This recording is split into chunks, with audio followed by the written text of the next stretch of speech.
안녕하십니까. 저는 카톨릭의대 류마티스 내과 주전이고요. 립셀이라고 하는 그 줄세포 스타트업의 CEO를 맡고 있습니다. 오늘 말씀드릴 내용은 신개념 줄기세포 치료제를 이용한 퇴행성 질환 치료제 개발이라는 내용으로 어떤 뭐 교육이라든지 그런 내용보다는 제가 이제 유도만든 줄기세포를 이용해서 세포 치료를 개발하면서 느꼈던 여러 가지 그 어려웠던 점을 중심으로 그 경험을 쉐어하고 앞으로 줄기세포 치료제 개발에 있어서 어떤 교훈이라든지 방향점 같은 것들 같이 잡아나갈 수 있는 기회로 삼았으면 좋겠습니다. 제가 오늘 말씀드릴 내용은 그때 이제 지난달에 바이오 코리아에서 발표드렸던 내용과 유사합니다. 제가 준비했던 내용들은 제가 이제 R&D를 하면서 이제 대학의 카톨릭 의대에서 이제 아카데미아 사이언티스트로서 그리고 서울성모병원에서 트랜슬레이션을 주로 하고 있는 사이언티스트로서 그리고 입셀이라고 하는 회사에서 인더스트리 사이언티스트로서의 R&D 그리고 이것을 총 서머리하고 그 컨클루전에서 말씀드리도록 하겠습니다. 저는 이제 개인적으로 아까 말씀드렸던 것처럼 카톨릭대 내과의 유도마늘 줄기세포 연구소에 2010년 10년 좀 넘게 이것을 하고 있었죠. 그리고 2017년부터는 그 유도마늘 줄기세포를 기반으로 한 벤처 회사를 만들어서 지금까지 하고 있습니다. 그래서 유도마늘 줄기세포를 이용해서 환자 치료에 사용될 수 있는 R&D를 지향하고 있고요. 줄기세포 기반의 플랫폼과 함께 줄기세포 기반 치료제까지 같이 개발을 해 오고 있습니다. 말씀드리면 이제 인트로덕션 슬라이드 제가 많이 쓰는 슬라이드인데요. 이렇게 정자 난자 만나서 이런 배반포 시기를 이룰 때 이너셀 매스 세포 종괴를 꺼내서 분화 이제 이런 셀 라인화 시키면요. 이게 배아주기 세포가 되고 우리 몸 안에 있는 모든 세포나 장기로 이론적으로 분화 가능합니다. 그래서 ESC 프리포트 스템셀을 하죠. 그리고 이거보다는 조금 더 분화 능이 약한 제한된 분화 능에 그 중비합 줄기세포가 있을 수 있겠습니다. 그리고 저희는 이제 이렇게 이너셀 맷을 꺼내기 위해서 세포를 파괴해야 되기 때문에 카톨릭 대학교에서는 이제 이런 정자 난자가 만난 순간부터 생명이라고 생각하거든요. 그래서 이너셀 매스가 형성되는 이 시기에 세포를 꺼내면서 생명을 희생했다 생각해서 그 배아주기 세포는 윤리적으로 허용되지 않는 세포주로 간주되고 있습니다. 그래서 저희 쪽에서는 이런 플리포턴트 레벨의 스템셀을 연구하려면 그 새로운 개념의 줄기세포가 필요했었고요. 유독만들 줄기세포이죠. 환자라든지 건강한 사람의 세포를 얻어서 이것을 역분화를 시켜가지고 줄기세포를 만들게 되면 마치 그 배아줄기세포와 비슷한 그레이드의 역분화 줄기세포, 거꾸로 역분화 시킨다라는 얘기도 하고 또는 그런 줄기세포를 유도시켰다. 유도만들 줄기세포라고 얘기를 합니다. 그래서 이론적으로는 iPSC와 ESC는 같은 줄기세포가 되겠습니다. 보시게 되면 현재까지는 주로 전분화능이 있으시죠. 토티포 얘네는 이제 얘네 하나 자체가 개체가 될 수 있는 아주 파워풀한 세포주입니다. 아직까지는 이렇게 많이 사용되거나 그 정체가 많이 밝혀져 있지는 않습니다. 그리고 이제 맞는 분화능 우리가 알고 있는 iPSC, ESC 그리고 MSC가 있겠습니다. 현재까지 대부분 줄기세포 치료제는 MSC 기반의 치료제였던 걸로 생각하시면 될 것 같고요. 그리고 이제 현재 개발되고 있고 앞으로 가까운 미래에는 만능 분화능인 iPSC나 ESC가 아마 사용되지 않을까 생각하고 있고요. 앞으로 미래에는 만약에 이런 전분화능의 세포주를 저희가 치료제에 사용할 수 있다 그러면 상당히 의미가 있을 수 있겠습니다. 그래서 현재까지 접근 가능한 그리고 개발이 한참 진행되고 있는 iPSC의 클리니컬 트라이얼에 대해 저희가 한번 이렇게 알아보고 리뷰 아티클을 쓸 기회가 있었습니다. 보시게 되면 현재까지 iPSC를 가지고 인터벤션의 어떤 테라피티 목적으로 사용되고 있는 클리니컬 트라이얼은 19개 정도 됩니다. 그리고 대부분 원래 iPSC 특성상 오톨로거스의 임상 연구 가능성이 높다고 생각하시겠지만 예상외로 그 알로제닉으로 많이 지금 진행이 되고 있습니다. 그래서 아마 세포주화 시키고 그다음에 상업화하기에는 알로제닉이 좀 더 유리하다는 관점에서 여러 이런 접근들이 이루어지고 있는 것 같고요. 주로 대부분 페이스 1과 페이스 2 정도 스테이지로 주로 이제 미국에서 많이 진행이 되고 있습니다. 그 보시게 되면 주로 일본에서 그다음 미국과 그러니까 iPSC의 근원지가 일본이다 보니 일본에서 꽤 많은 임상 연구가 이루어지고 있고요. 미국에서도 같이 활발하게 임상 연구가 진행이 되고 있는 걸로 되어 있습니다. 제가 이제 많이 쓰는 슬라이드인데 야마나카 교수님께서 이제 그 키스톤에서 그때 만났던 사진이신데 iPSC로 노벨상을 받으셨죠. 그래서 일본에서는 굉장히 많이 iPSC에 대한 어떤 치료 또는 임상이 진행되고 있고 많은 부담감을 느끼신다고 되어 있습니다. 그래서 과거에 이제 젊으셨던 때의 모습에 비해서 많이 지금 스트레스 받으신 표정이신데 아무튼 이 iPSC에 대한 어떤 그 첫 창시자로서 어깨가 무겁다라고 말씀을 하시는 것 같습니다. 그래서 제가 이제 iPSC에 대한 부분을 말씀을 드리면 저는 대학에서 대학의 이제 그 대학원생으로서 또는 초창기 연구자로서 이런 아카데미아에서 R&D 토픽을 정하는 특히 저는 이제 클리니션 프로페서에서 이제 임상 의사로서 저희 지도 교수님이신 김호영 교수님께서 이런 석사, 박사 과정 지도를 해주셨는데요. 보시면 아시다시피 T세포라든지 또는 TLP17, 뭐 스테스리 같은 이런 그 면역학적인 부분들로 저는 논문을 쓰고 학위를 받았던 것 같습니다. 근데 2013년에 이제 각각 석사 때, 박사 때 이제 학위를 받았던 내용들이고요. 2012년에 제가 이제 직접 연구 주제를 선택할 수 있는 기회가 생겼습니다. 그래서 43살에 제가 미국으로 그 교환 교수로 가면서 줄기세포를 처음으로 한번 다뤄볼 수 있는 기회가 됐던 것 같습니다.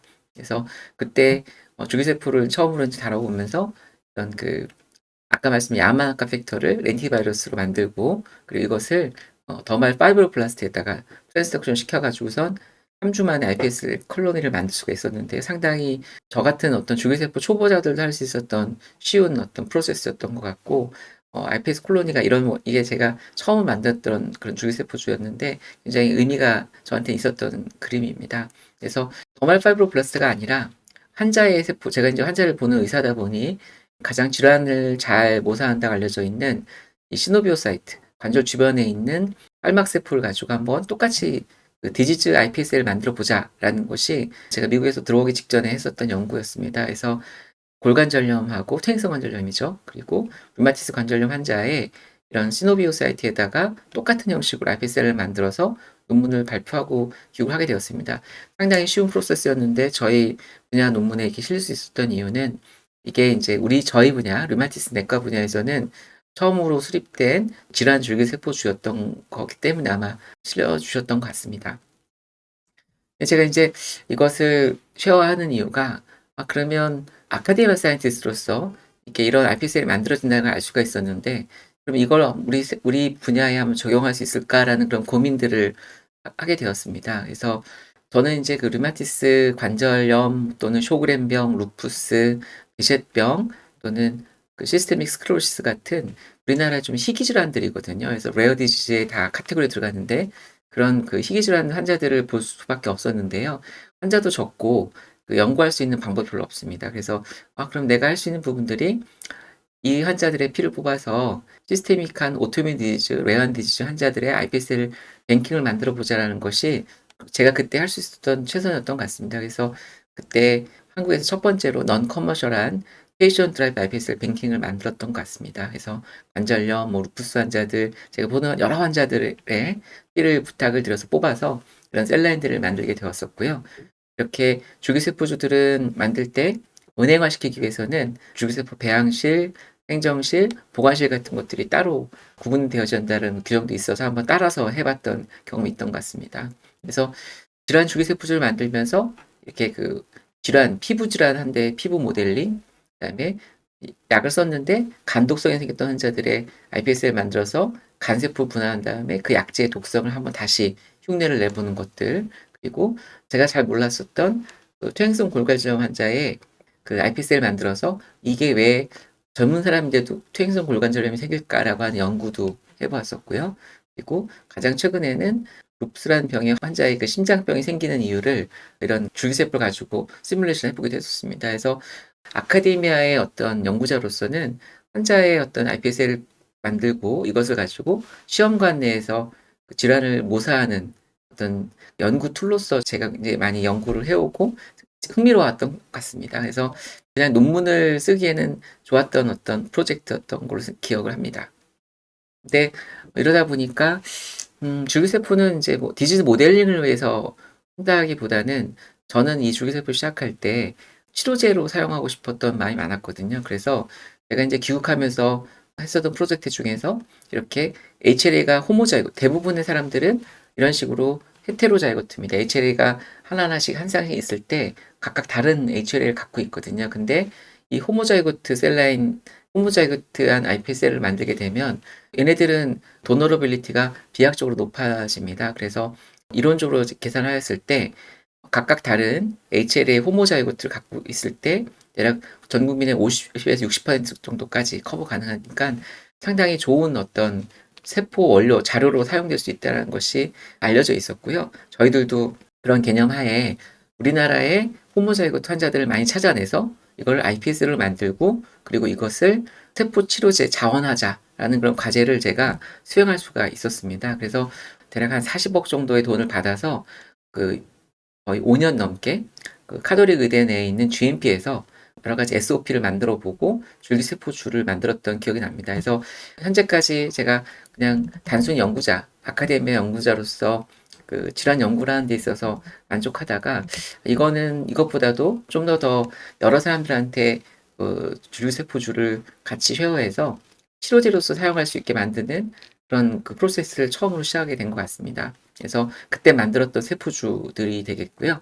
그중에 이제 3번, 9번, 11번 세포주가 많이들 이제 연구자들께 분양이 돼서 세포주 재료로서 사용이 되고 있는 것 같습니다. 특히 3번 세포주는 여러 그 조직으로 분화도 쉽고 가장 좋은 어떤 성격을 갖고 있어서 슈퍼셀란이라고 불릴 정도로 좋은 어떤 캐릭터를 갖고 있었다고 얘기를 들었습니다.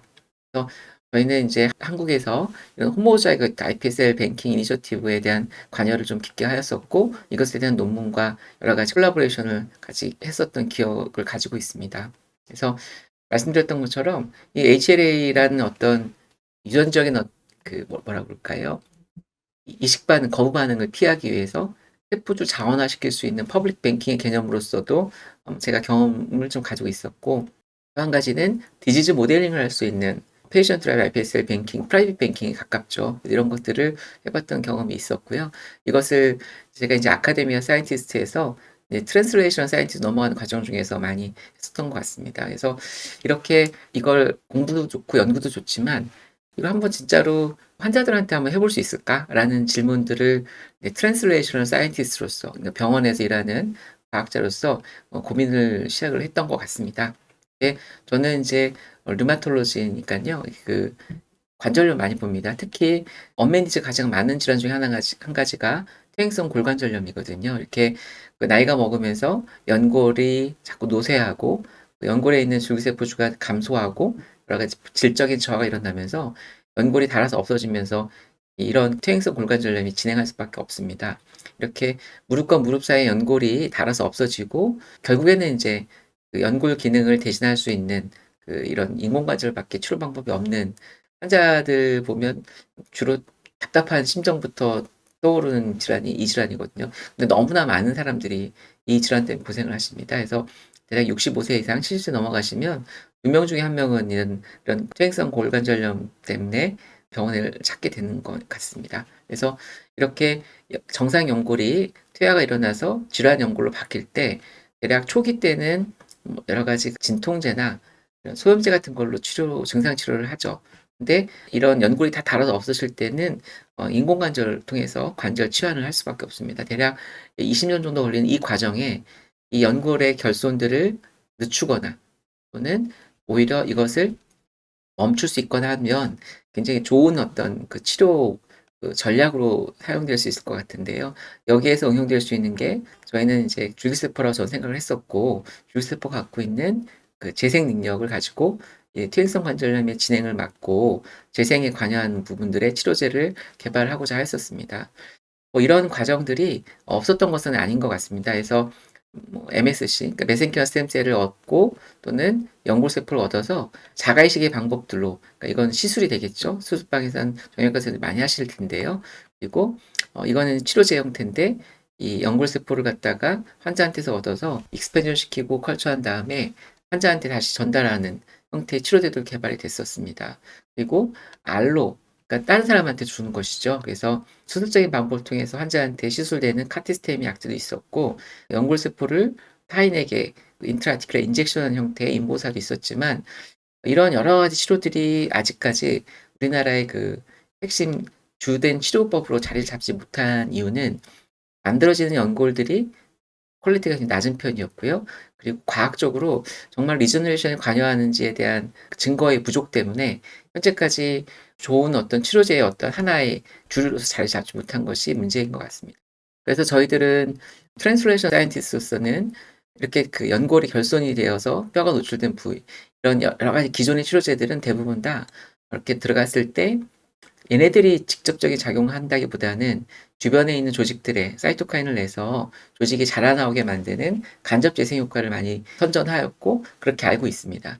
근데 줄기세포 치료제는 앞으로 저는 이 학문적인 어떤 에비던스를 통해 가지고선 주류 치료제로서 자리 잡으려고 그러면 이런 재생적인 어떤 가치들을 꼭 가져와야 된다고 생각을 하고 있거든요. 직접 들어갔을 때 걔네가 재생에 강력한 어떤 드라이버로서 작용해야 된다. 직접적으로 재생에 관여하는 게 중요하다고 생각하고 있습니다. 그만큼 비싼 치료제고 여러 가지로 그 환자들도 받아들이기 편하고 이것을 사용하는 의사들도 과학적인 근거가 확실해서 재생 치료제를 적극적으로 권유할 수 있는 어떤 과학적 근거가 있는 게 앞으로 치료제 개발에 있어서 중요하다고 생각하고 있습니다. 그래서 iPSL을 절 하는 연구하는 의사로서 이 첫 번째는 트랜스레이션 사이언티스트로는 인비트로 인비보의 어떤 효과들을 볼 수밖에 없었습니다. 그래서 현재까지 많은 연골 재생 치료가 시도가 됐었는데 뭔가 바뀌어야 된다고 생각을 했었고요. 원재료가 바꿔야 되고 또는 가공 방법 그리고 어떤 투여 형태가 바뀌어야 되지 않을까 세 가지 스텝에서 생각을 했었습니다. 첫 번째는 재료죠. 왜냐하면 현재까지는 MSC를 많이 했었었는데 주류 치료제가 되지 못했다는 건 이 재료 자체에 문제가 있지 않을까라는 고민을 하는 것이고요. 앞으로는 분할능에 제한이 없는 이 배아나 유도만능 줄기세포 치료제의 가능성들을 고민합니다. 그리고 제가 이제 이 슬라이드 보여드리면 싫어하시는 분들 있지만 중겹줄기세포 2G폰으로 비교하면 유도만능 줄기세포는 5G폰, 5G폰 시대에 2G폰 쓰시는 분들이 있긴 있지만 굳이 그러니까 이런 부분들이 시대의 흐름에 따라서 세포주들이 계속해서 발전되고 있을 때 이것을 받아들일 수 있을 때 받아들이는 게 좋지 않을까라는 고민을 하고 있고요. 그리고 그런 과정에 있어서 이 중비업 줄기세포와 유도만능 줄기세포를 두 개를 한번 비교한 적이 있었습니다. 그래서 둘 다 연골세포로 분할은 가능합니다. 근데 어느 게 더 좋은 연골을 만드냐 저희가 연구를 해봤을 때 이 iPSC에서 만든 코론도젤 펠렛이 더 좋은 연골 마커를 발현하고 안 좋은 연골 마커를 훨씬 더 적게 발현하는 것을 관찰할 수가 있었고요. 이 모양들이 이런 그 MSC도 연골 펠렛을 만들고 그런 iPSC의 아웃크로스셀도 만들지만 모양도 좀 더 스테이블하고 좋습니다. 그리고 또 한 가지 질문은 이게 지금까지는 대부분 다 싱글셀로 만들어져 있는 세포 치료제 바이얼 형태였는데 좀 더 다른 형태의 치료제가 가능하지 않을까? 튜어 제형에 대한 고민을 하게 되었죠. 그래서 이렇게 iPSC에서 EB를 만들고 아웃크로스를 통해서 연골 펠렛을 만드는 것을 계속 해왔었습니다. 보시게 되면 이런 형식의 어떤 연골 펠렛 만드는 것은 어렵진 않습니다. iPSC에서 연골 펠렛 덩어리를 이렇게 만들게 되거든요. 연골이 갖고 있는 비슷한 일레스티시를 갖습니다. 이렇게 물렁물렁한 그런 느낌이죠. 그래서 저희가 처음에 했던 실험들은 이런 펠렛 덩어리를 그리고 이것을 싱글셀을 만들었을 때 연골의 어떤 결손 부위를 메꿔주는데 어떤 게 더 뛰어난가 하는 것이죠. 그래서 연골 결손을 만들고 펠렛을 갖다 직접 이식한 형태 또는 연골 결손을 만들고 이 싱글셀로 주사한 형태, 그러니까 인보사랑 비슷한 거죠. 이렇게 만들었을 때 보시게 되면 펠렛 자체는 하나의 그 완결성이 있는 그런 유닛입니다. 그래서 잘 연골화 되는 걸 관찰할 수 있고요. 싱글셀을 만들어서 주사 형태로 갔을 때도 연골 분할은 디펙트 컨트롤보다는 훨씬 더 좋습니다. 그러니까 인보사가 효과가 없는 건 아니고 효과가 있었을 거라고 예측하게 하는 부분이 되겠지요. 그래서 이런 부분을 고민하면서 저는 이제 내과 의사다 보니까 현재까지 치료제를 대부분 다 수술적으로 넣어주는 재료 형태였는데요. 그냥 단순히 내과적으로 주사 가능한 형태가 되면 좋지 않을까. 왜냐하면 이게 이제 비교하는 바가 4,400대 2만 기 이상인데요. 정형외과 수술 통에 넣어주는 어떤 접근성과 주사실에서 주사 맞고 끝내는 접근성은 비교가 안 됩니다. 그래서 인보사가 그렇게까지 사이언티픽 에비던스가 좀 애매했지만 많은 각광을 받았던 이유는 이런 접근성의 면에서 비교 불가능할 정도로 좋았기 때문에 많은 각광을 받았던 것 같습니다. 그래서 저희는 저희 개발하는 데 있어서 항상 진실은 보통 중간에 있는 것 같습니다. 이렇게 마크로 펠렛 자체는 이식성이 뛰어나고 그리고 바이오 컴패터블하면서도 펑셔널하게 좋은 유닛이 되는데요.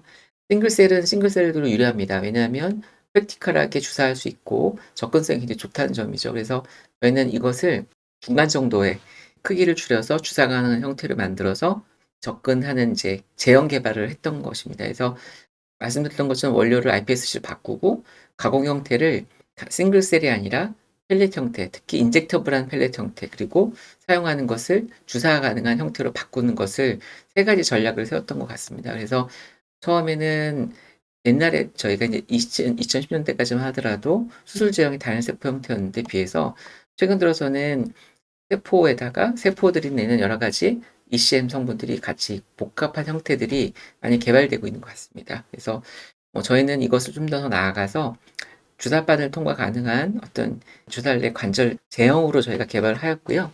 스페로이드형 제제, 주사 제형 간편 투여형 등의 전략들을 수입했습니다. 그래서 스페로이드 형태이고요. 상당히 실제 자기들끼리 이제 바이올로지컬 액티브에 서로 퓨전하기도 하고 주변에 있는 세포들을 끌어당길 수 있는 능력도 있고 여러 가지로 다양한 어떤 바이올로지컬 액티브한 어떤 몰리큘이라고 생각하시면 좋겠습니다.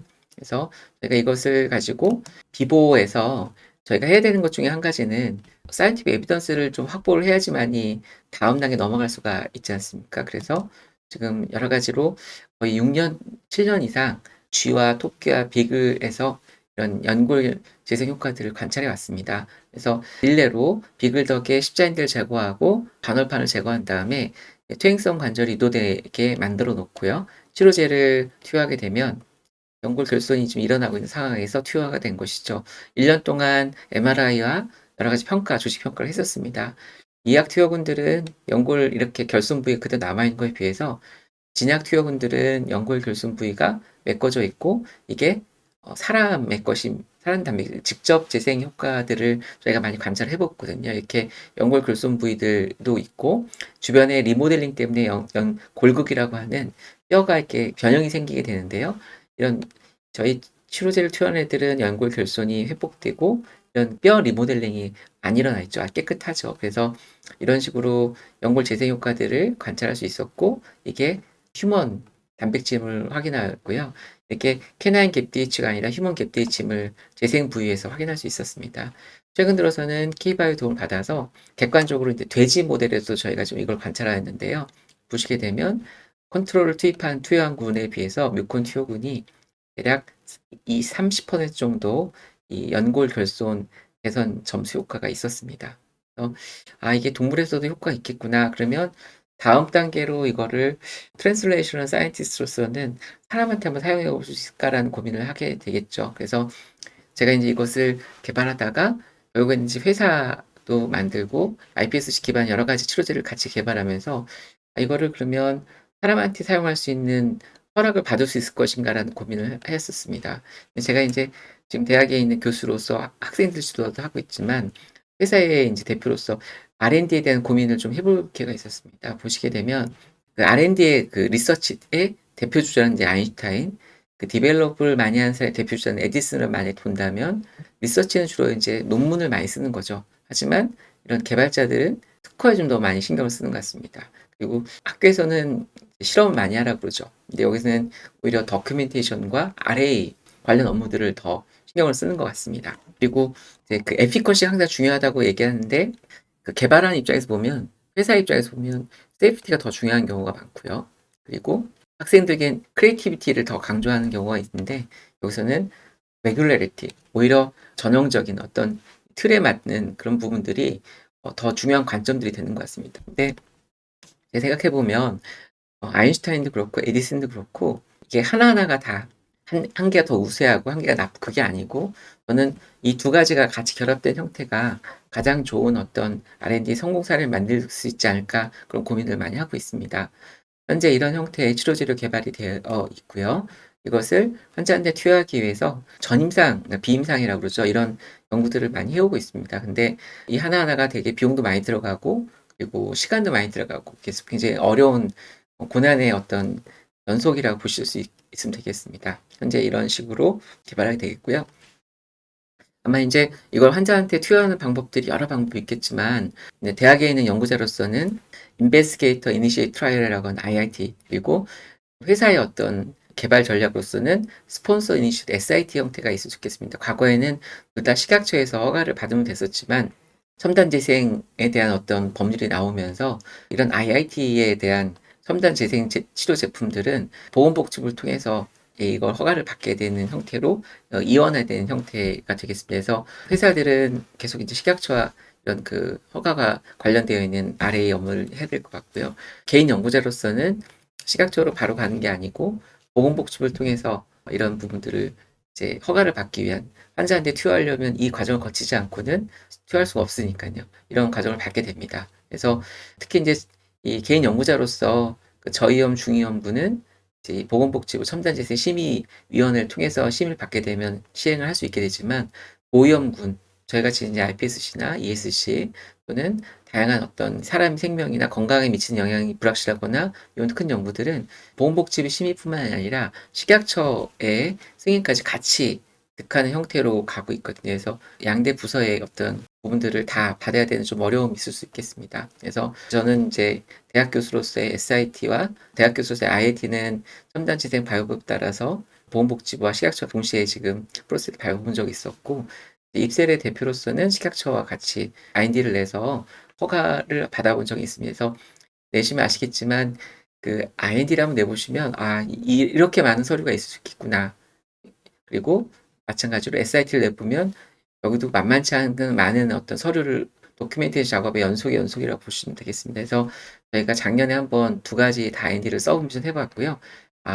만약에 하고 싶으신 분 있으면 말릴 정도로 굉장히 어려운 도큐멘트 작업입니다. 그래서 이런 부분이 잘 준비돼서 진행해야 된다고 말씀드릴 수 있겠습니다. 그래서 제가 이제 처음에 줄기세포를 처음 어떻게 개발하게 되는지, 연구하게 되는지, 그리고 이것을 어떻게 트랜스레이셔널 사이언티스트로서 환자한테 한번 적용해 볼 수 있는 여지가 있는지, 그리고 이것을 정말로 환자한테 사용하고 싶으면 허락을 어떻게 받아야 되는지를 계속 해가면서 이게 이제 어떻게 보면 되게 많이 쓰는 슬라이드인데요. 프랑스에 있는 뮤달이라고 합니다. 가장 아름다운 달이라고 하는데 실제로 가장 아름답진 않습니다. 이게 제가 이제 비유를 들어서 그 대학에서 아카데미아 사이언티스트로서 디스커버리 벤치에서 개발된 것들을 환자한테 적용하려고 그러면 이 다리를 건너야 되는 거죠. 이 벨리에 있는 이 다리를 건너는 건데요. 이 벨리를 벨리 오브 데스라고 합니다. 아마 데스밸리라고 많이 들어보셨을 텐데 일종의 failed translation이죠. 임상으로 넘어가기 어려운 계곡, 죽음의 계곡이라 하죠. 근데 그 계곡을 건널 수 있게 만든 다리 이름 웃깁니다. 브릿지 오브 리스크라고. 예, 그러니까 어떤 위험이 많은 위험의 다리인데요. 이 다리를 건널 수 있게 만들어주는, 다리를 구성할 수 있게 만들어주는 교각들의 이름이 있습니다. 그래서 첫 번째는 사이언스 리스크를 잘 이겨내야 됩니다. 사이언티픽 인테그리티가 없는 연구들은 실제적으로는 성공하기 상당히 어렵고요. 그리고 대부분의 이런 연구들이 돈이 많이 들어가기 때문에 펀딩 리스크가 되지 않으면 쉽지 않고요. 그다음에 더 중요한 거는 레귤레이션 리스크죠. 이걸 허가받기 위한 부분들이 해결되지 않으면 다음 단계에 넘어가기 어렵고 가장 마지막 리스크는 마켓 리스크입니다. 이게 우여곡절 끝에 결국 환자한테까지 투여가 될 수 있고 결국은 치료제로서의 가능성이 높아졌는데 알고 봤더니 더 효과가 좋은 어떤 치료제들이 개발이 다 끝나서 마켓에서 성공할 수 없다라고 하면 결국 환자한테 전달되기가 어렵습니다. 그래서 이 저희가 데스밸리에 대한 얘기들도 많이 하고 있고 이런 리스크 오브 브리치 오브 리스크에 대한 부분들 이거 넘어가는 어떤 교각들에 대한 고민들이 어떻게 보면 참 쉽지 않은 길이라고 생각하지만 또 의미가 있는 길인 것 같습니다. 그래서 제가 이제 마지막 발표 마치고 이제 끝내려고 하는데요. 이게 제가 이제 클리니션 사이언티스트 처음 시작할 때 트랜스레이션 사이언티스트 또는 인더 사이언티스트로서 개발 관점들이 다른 연구들을 계속 해왔습니다. 그랬을 때 지금 돌아보면 이게 하나의 어떤 연결된 형태의 연구이지 각각 잘라서 볼 수 있는 연구는 아닌 것 같고요. 그렇기 때문에 오히려 서로 이제 배울 수 있는 점이 굉장히 많은 것 같습니다.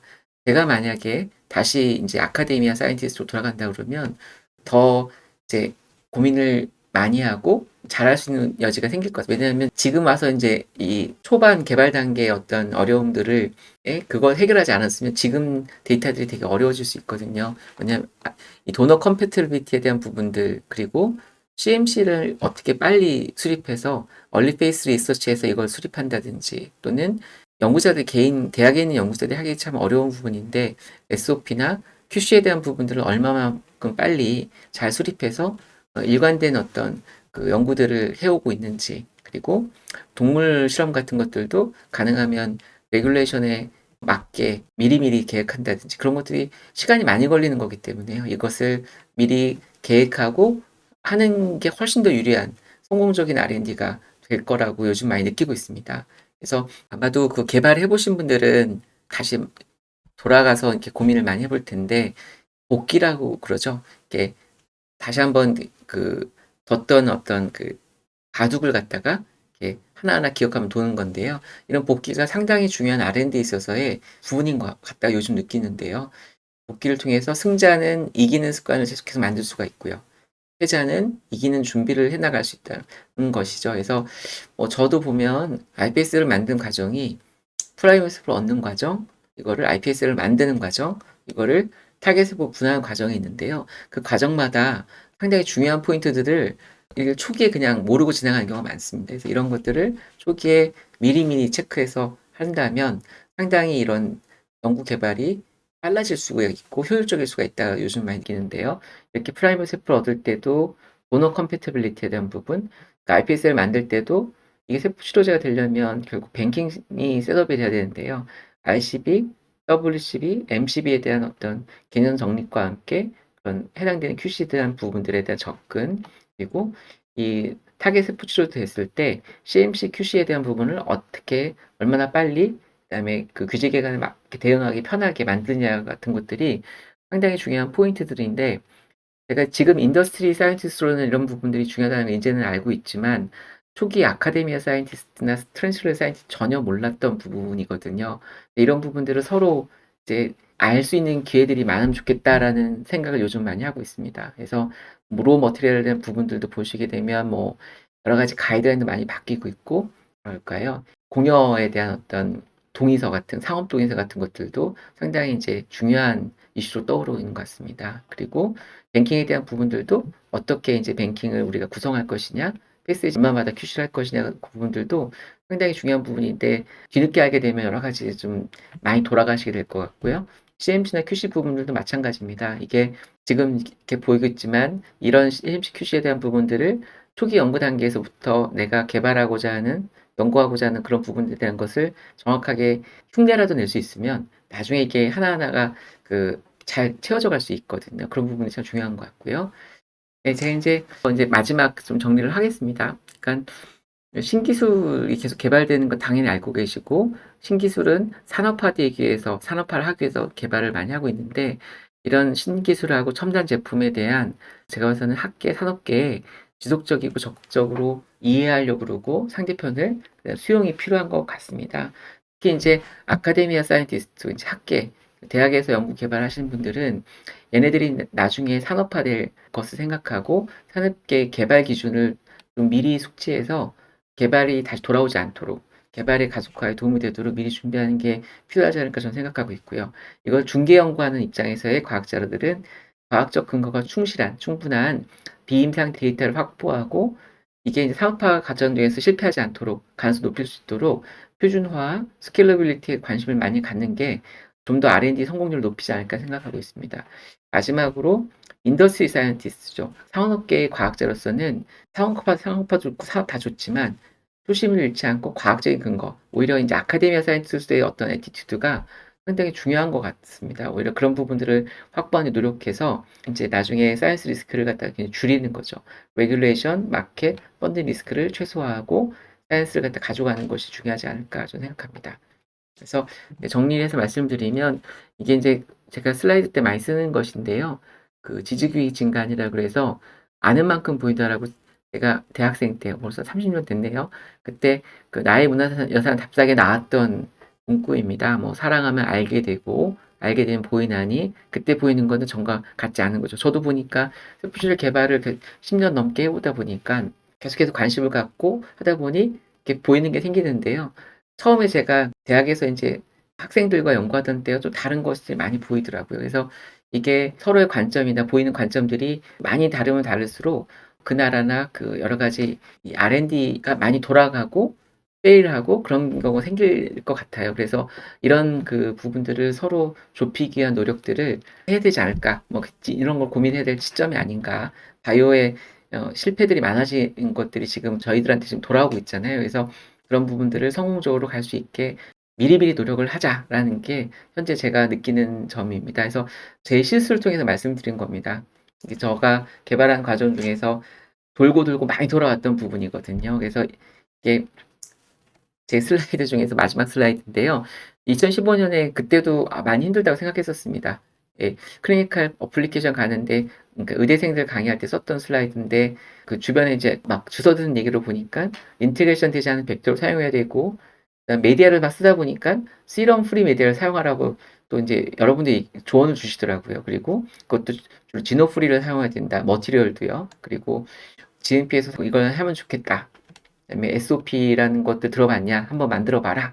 하나하나가 또 저한테 되게 도전이었거든요. 그래도 '아 산 넘어 산이구나.' 하면서 계속 '개발하면 좋겠다. 그러면 해가 뜬다.'라고 제가 인제 학생들한테 강의를 했었습니다. 근데 2019 년이 되니까 그때 산 넘어 산의 개념은 좀 더 복잡해졌습니다. 이게 벌써 인제 좀씩 여러 가지에 인제 적응이 되고 알게 되다 보니까 보이는 것이 달라지더라고요. 그래서 아 스몰 애니멀 쥐만 했더니 아니다. 더 큰 동물을 하고 대동물을 해야 된다. 그리고 식약처에 질환 모델이 정해져 있는데 그것들 안 하면 식약처에서 좀 고민을 하게 되더라고요. 그래서 또 GMP 퍼실리 당연히 해야 되는데 SOP, QC는 초반에 챙겼냐. 그리고 CMC 저는 CMC는 저희 학교 카톨릭 메디컬 센터로 알고 있었는데 이 CMC 챙겼냐. 그다음에 톡시콜로지라든지 뭐 이런 비임상을 다 잘 챙겨서 정식 리포트를 받았냐.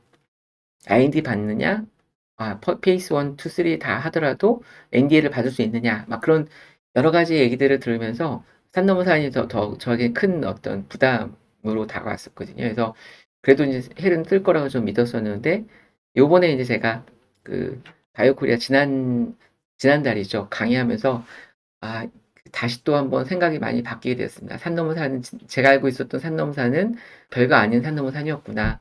인제 최근 들어서 인제 IND를 받아보려고 노력했던 어려웠던 부분들을 보면 이게 처음 도넛 컴패티빌리티부터 신경 썼어야 되겠구나. 뭐 커머셜 컨센트나 윤리적인 문제, 그다음에 가이드라인을 정말 얼마나 내가 숙지를 했었던가, 그리고 뱅킹에 대한 부분들을 얼마나 제가 고민을 초기 단계에 했었을까. QC, 프로토콜, 제네틱 스테빌리티 또는 여러 가지 부분도 있었고 이제 그 CMC나 SOP를 얼만큼 빨리 제가 세트를 했을 것이냐, 에피컷이 당연히 인비트로 비보, 랩 스케일부터 시작해서 라지 또는 FDA 컴플라이언트 애니멀을 했었을 것이냐, 또는 이런 프리클리니컬 스터디에서 빨리 이걸 잘 했을 것이냐, 또는 새로 가이드라인이라든지 제가 몰랐던 어떤 부분들을 또 챙겼을 것이냐.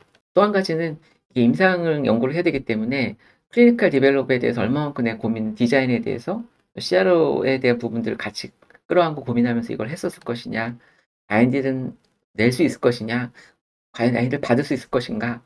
근데 IND를 받고 나서 여러 가지로 GMP 우리가 인제 GMP로 생각했을 테니까 서베일런스 가능할 것이냐, 클리니컬 스타디즈 스터디 1, 2, 3, 4 다 넘길 수 있을 것이냐, 뭐 그래서 결국은 인제 누드럭 어프로브를 받을 것이냐. 이거 받더라도 또 안전성에 대한 부분들을 계속해서 포스트 마케팅 서베일런스를 또 요구받을 가능성이 많은데 이걸 잘 끝낼 수 있을 것이냐. 산더미산이 너무 많아져 가지고 이제는 지금 이게 제가 웃는 얼굴 해를 했지만 이게 웃을 수 있는 해인가 저는 의구심이 들지만 실은 이렇게 어려운 것일수록 끝에는 더 큰 어떤 성과로 올 거라 믿고 있고 그렇기 때문에 바이오가 현재 인제 계속 실패도 많이 하고 어렵지만 언젠가 이 돌아올 수 있는 보상들은 성공해서 돌아올 수 있는 보상들은 굉장히 달고 클 거라고 저는 믿고 계속 산 넘고 하고 있다고 생각합니다. 지금 저희 인제 저희 연구팀들이 저 대학에서부터 시작해서 이제 저희 회사까지 많이 넘어오게 되었고요. 다음 이 3주 있다가 저희가 인제 새로운 어떤 GMP 공간이 갖춰져 있는 저희 회사의 GMP가 갖춰져 있는 공간으로 이사를 들어갑니다. 그래서 처음에는 시스템이라고 하는 연구소 시작해서 이제는 회사까지 오는 과정 중에서 많은 우여곡절이 있었는데요. 계속 넘다 보면 결국 또 오게 되는 것 같습니다. 네. 제가 경험했던 부분들을 중심으로 말씀드린 것 같아요.